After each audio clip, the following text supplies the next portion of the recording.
karena rumah itu baru beralih kepada si pembeli ketika sudah ditandatangani oleh pejabat yang berwenang dan disaksikan harga serah terima dan pembayarannya di hadapan pejabat yang berwenang.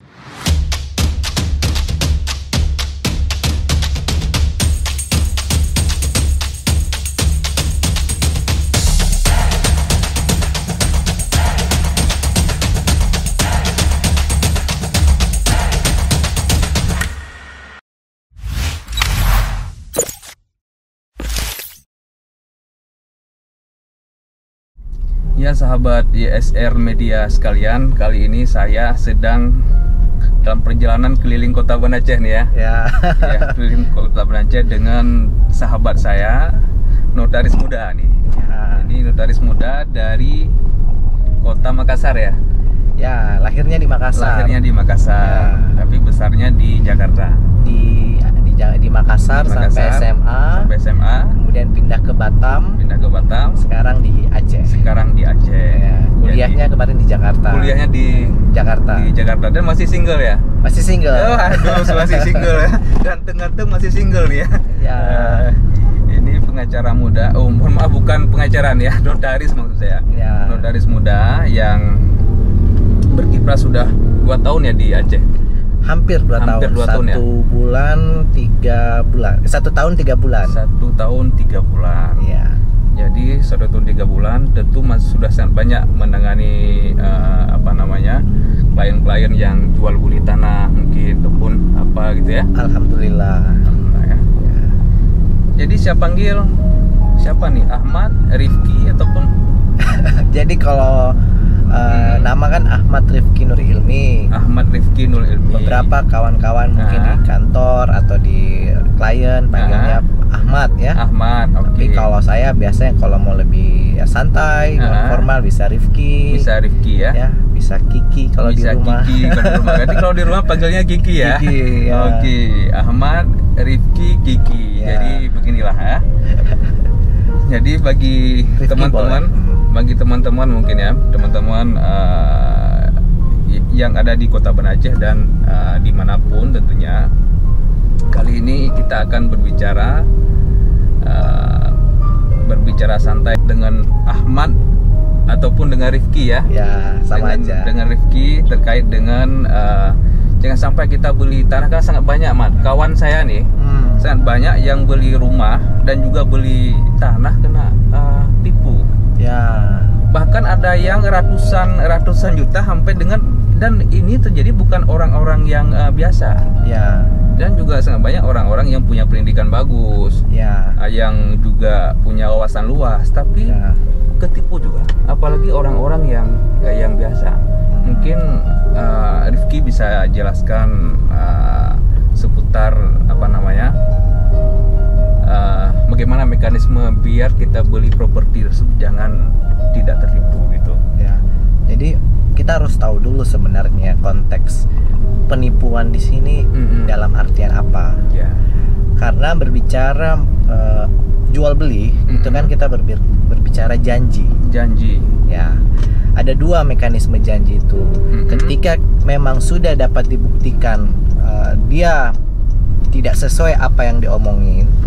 Misalnya dia memang bilang akan jual warna merah, tapi ternyata realisasinya biru. Itu penipuan. Karena memang sudah ada niat di awal sebelum ditandatanganinya perjanjian.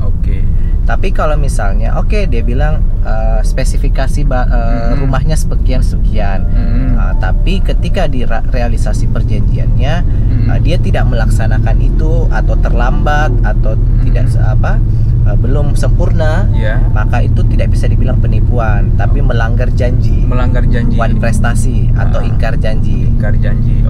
Jadi memang harus dipastikan semua sebelum melakukan pembelian itu, juga khususnya untuk rumah, secara detail terkait harga, kemudian mungkin dari segi konstruksi bangunan atau gambarnya, kemudian lokasinya, kemudian terkait bagaimana kapan terbitnya sertifikat selesai. Jadi penipuan sama ingkar janji itu memang agak susah untuk kita buktikan. Tapi kalau penipuan itu sudah memang niatnya dari awal, sebelum ditandatangani perjanjian, dan itu harus dibuktikan, maka itu bisa masuk ke kategori penipuan. Gitu. Tapi kalau misalnya dia sebenarnya di dalam perjanjian itu sudah ada, tapi dia tidak melaksanakan isi perjanjian, maka kita sebagai konsumen menuntut untuk dia melaksanakan isi perjanjian atau kita batalkan perjanjiannya. Ini Rifki, ada kasus ini kawan saya ini kasus. Boleh diceritakan? Ya kan, ada kawan saya kasus dia beli rumah juga dengan saling kepercayaan nih sebenarnya antara kawan dan kawan ya. Dia beli rumah antara kawan-kawan dan kawan. Di kawan saya ini setor uang secara tunai ke developer. Kebetulan developernya juga teman dekat lah. Rupanya tanah yang di lokasi dibangun rumah tersebut itu sudah sertifikatnya di bank. Mereka ada pembiayaan di bank dengan jaminan sertifikat tanah yang dibangun oleh developer tersebut. Jadi kawan ini yang developer ini setelah diterima uang dari pembeli rumah ini, dia tidak menyetorkan ke bank. Dia tidak menyetorkan ke bank, sehingga di saat rumahnya sudah jadi, orang banknya panggil dia, panggil yang pembeli. Ini sertifikat rumah ini sudah di bank dan uangnya tidak pernah di store. Akhirnya calon pembeli ini harus double dia baru dapat sertifikat rumah tersebut setelah dia melunasi lagi ke bank. Akhirnya tidak ada titik temu di antara developernya dengan dia. Akhirnya apa? Karena dia juga orang paham aturan, memang bukan kesalahan dari pihak bank. Saya juga tidak menyebutkan nama banknya apa. Akhirnya dia komunikasi bagus dengan pimpinan bank dan dia diizinkan tinggal di rumah tersebut. Bahkan sudah sekitar 10 tahunan lah dia tinggal, tidak pernah diganggu oleh pihak bank, tapi dia tidak pegang selembar surat pun. Kalau hari ini disuruh keluar oleh bank, hari ini juga dia harus keluar dari rumah tersebut. Dan ini sangat banyak kasus. Bagaimana mungkin kalau ada kasus yang seperti ini? Itu sudah kita bisa tadi bilang kan, sudah ada niat di awal sebelum dia menandatangani jual beli, dan niat itu sudah memang niat buruk yang tidak diberitahukan kepada si pembeli, maka memang sudah ada unsur penipuan. Nah, jadi jual beli rumah sekarang tidak adalah kewenangan dan harus disaksikan oleh notaris dan PPAT. Kalau misalnya berkaitan dengan kuasa atau masih belum lunas atau sertifikatnya masih dalam proses di BPN seperti pemecahan, kalau developer kan ada pemecahan, maka biasa kita ikat yang namanya PPJB, perjanjian pengikatan jual beli. Karena masih ada hal-hal yang mana itu menjadi alasan tidak dapat tercapainya jual beli, karena rumah itu baru beralih kepada si pembeli ketika sudah ditandatangani oleh pejabat yang berwenang dan disaksikan harga serah terima dan pembayarannya di hadapan pejabat yang berwenang, yaitu PPAT. Nah, jadi seorang notaris dan PPAT, siapapun itu, misalnya di wilayah manapun, yang pertama yang harus dicek adalah kepastian dari para pihak. Jadi kita harus melihat siapa penjualnya. Penjualnya dalam hal ini adalah si pemilik sertifikat. Jadi seorang notaris dan PPAT ketika ingin sebagai pihak yang netral ingin menjual si pemilik dia harus memastikan si penjual ini adalah orang yang berwenang memiliki sertifikat. Nah, itu bisa dilihat ketika dengan misalnya dia seorang developer, dia harus siapa direkturnya. Direkturnya berwenang nggak mewakili dari developer PT ABC. Kemudian misalnya kalau direkturnya berhalangan, ada nggak surat kuasanya? Kuasanya otentik tidak di hadapan notaris atau tidak, atau dilegalisasi oleh notaris atau tidak. Setelah itu kita minta data-data identitas penjual dan pembeli. seperti KTP, NPWP, kartu keluarga, buku nikah dan lain-lain. Jadi kepastian para pihak ini untuk memastikan bahwa memang dia adalah orang yang berwenang terhadap objek. Dia juga mendapatkan persetujuan istrinya, karena misalnya mungkin itu harta itu merupakan harta bersama. Nah, jadi jangan sampai nanti ketika membeli ada gugatan dari istrinya. Nah, begitupun juga ketika pembeli juga seperti itu. Jangan sampai juga nanti suatu hari menimbul masalah. Begitupun juga penjual, misalnya yang menjual sertifikat atas nama yang sudah meninggal, almarhum. Nah, itu kita harus pastikan siapa-siapa ahli warisnya, bagaimana pengambilan keputusan persetujuan ahli warisnya. Setelah para pihak, yang kedua kita harus memastikan yang namanya objek. Objek ini kita lihat benar nggak itu dia miliknya, sertifikatnya palsu atau tidak. Itu kita cek di BPN. Kita ada yang namanya pengecekan online sekarang ya. Kemudian kita juga biasa untuk memastikan apakah sertifikat itu palsu atau tidak, kita ada pengecekan fisik sertifikatnya ke BPN.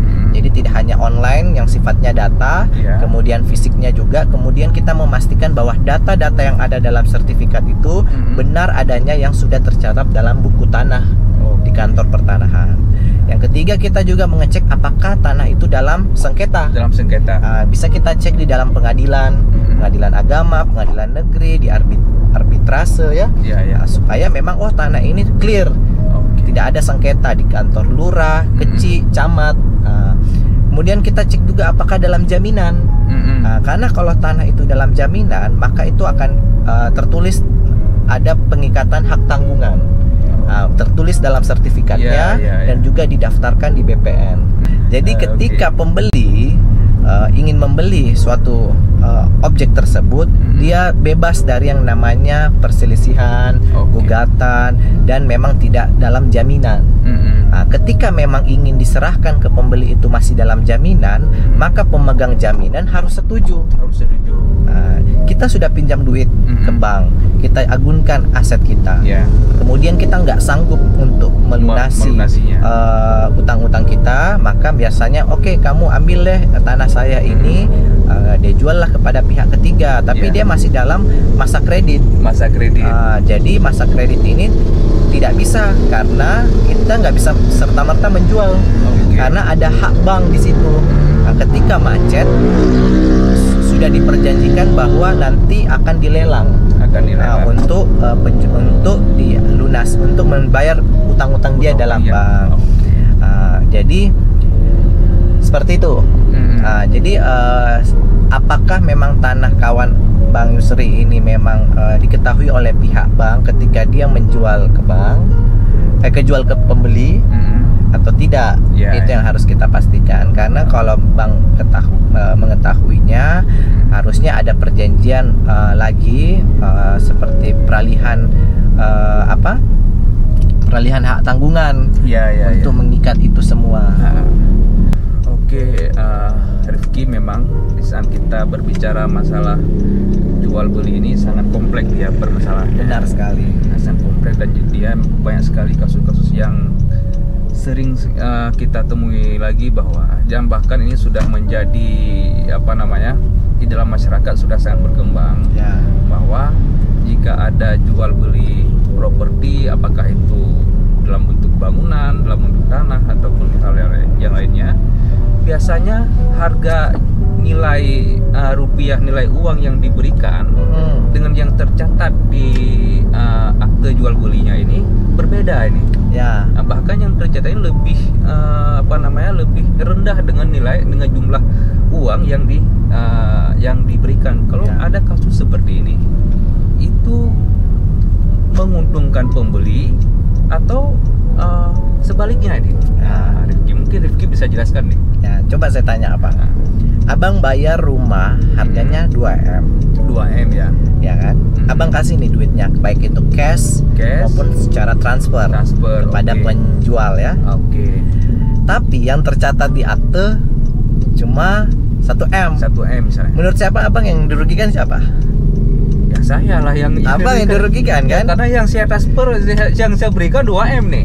Sedangkan ya kan? Datang ke hadapan pejabat notaris, PPAT, tapi malah yang ditulis 1M. Itu sebenarnya menguntungkan atau merugikan? Udah pasti merugikan abang. Merugikan ya. Karena ada duit yang tidak tercatat. Oke. Sedangkan kita mau membuat yang namanya akte sebagai alat bukti supaya untuk dicatatkan yang sebenarnya. Oke. Buat apa kita datang ke notaris, ke PPAT, tapi justru yang dicatat tidak sebenarnya? Tidak sebenarnya ya. Memang hari ini baik itu di seluruh manapun, di Aceh, di seluruh Indonesia, kita ketahui banyak penggelapan, penggelapan pajak. Di sini bukan yang dirugikan lagi pembeli. Berarti ada yang dirugikan adalah kas daerah. Kas daerah yang kita kenal, kita bayar namanya pajak BPHTB, yang mana seharusnya daerah bisa meningkatkan pajak mereka, pendapatan mereka, asli mereka, PAD mereka. Tetapi karena adanya penggelapan ini, tidak membayar harga yang sebenarnya, maka akhirnya tidak tercapailah PAD tersebut. Jadi menurut aturan, ketika kita melakukan transaksi jual beli, maka yang digunakan adalah patokannya menurut Undang-Undang BPHTB, itu adalah harga sebenarnya. Harga sebenarnya. Harga real, berapa harga transaksi antara penjual dan pembeli. Nah, itu tidak bisa kita permainkan. Apalagi seorang notaris, kalau dia bisa mengatur atau PPAT dia bisa mengarahkan, maka dia masuk namanya turut serta dalam melakukan penggelapan pajak. Tapi kalau misalnya itu merupakan kesepakatan dari para pihak yang memang tidak melibatkan notaris memang dia menyebutkan harga transaksinya segitu di hadapan notaris, maka itu tidak bisa disalahkan notaris dan PPAT-nya. Tapi itu juga masih harus dalam batas wajar di daerah setempat. Kita kenal ada yang namanya sekarang harga pasar ya. Ada di BPN sekarang sudah mengeluarkan namanya zona nilai tanah. Jadi di daerah tertentu, di kecamatan tertentu atau di kelurahan tertentu, itu memiliki harga per meternya itu berbeda satu sama yang lain. Bervariasi. Jadi ketika kita menjual di bawah harga NJOP, maka itu tidak bisa di ACC atau divalidasi oleh kantor pajak daerah. Jadi kita sebagai penjual dan pembeli memang kalau bisa sebisa mungkin kita bayarlah sesuai dengan harga transaksi, harga sebenarnya. Pajak penghasilan itu rumusnya 2,5% dari harga transaksi. Kalau untuk pajak pembeli atau pajak BPHTB itu 5%. Harga transaksi dikurang 60 juta dikali 5%. Jadi ya sebisa mungkin kita menggunakan harga transaksi. Dan kalau misalnya tidak menggunakan harga transaksi, memang untuk misalnya kita sama-sama tahu aja tidak mau membayar pajak, itu ya jangan sampai harganya itu sangat tidak masuk akal. Atau di bawah NJOP atau terlalu pas di NJOP, karena kantor pajak juga mengerti biasanya berapa wilayah daerah per meter di situ. Harganya terlalu jauh dari harga pasaran ya. Benar. Nah, tapi sebagai warga negara yang baik ya, untuk membangun juga daerah ya, membantu pemerintah menambah kas daerah sehingga fasilitas-fasilitas umum kita menjadi bagus, ya harus taat bayar pajak. Jadi harus kita bayar sesuai dengan sejumlah uang yang kita berikan. Benar. Itu yang harus kita catat ya. Ya, itu untuk menghindari nanti kemudian hari celah-celah ketika kita melakukan jual beli bisa dibatalkan. Karena jual beli tanah itu kan atau rumah, salah satu aspek yang harus kita patuhi adalah aspek perpajakan. Tidak akan terjadi yang namanya jual beli sebelum pajak-pajaknya itu lunas, selesai dan tidak bermasalah. Jadi jangan sampai karena pajaknya kita lakukan penyelundupan, penggelapan, justru nanti yang dirugikan adalah si pembeli. Si pembeli ya, bukan si penjual ya. Si penjual bahkan lebih ini dia ya, untung dia dapat uang lebih, tapi yang tercatat bukan sejumlah itu ya. Kan sebenarnya untuk kita bikin itu kan sebagai bukti. Nanti kalau ada pembatalan, justru yang kembali duitnya justru yang diakui oleh hukum hanya 1 miliar yang saya bilang, padahal abang bayarnya 2M. Rugi kan, 1M-nya tidak pernah tercatat sama sekali. Oke, Rifki, mungkin pada kesempatan ini cukupin dulu ya kita diskusi ya, karena kita pun udah nyampe nih mau ke lokasi tempat kita ngopi nih. Benar. Nanti kita lanjut lagi. Nanti kita lanjut lagi mungkin di lain kesempatan. Ini salah satu tempat ngopi yang paling ini untuk bagi anak-anak muda nih, Rifki ya. Boleh. Di pinggir pantai nih. Benar. Oke, sahabat YSR Media semuanya, terima kasih. Jika memang video ini menarik, silahkan di-share untuk teman-teman yang lainnya, dan juga jangan lupa di-subscribe ya. Oke, terima kasih. Wassalamualaikum warahmatullahi wabarakatuh. Waalaikumsalam.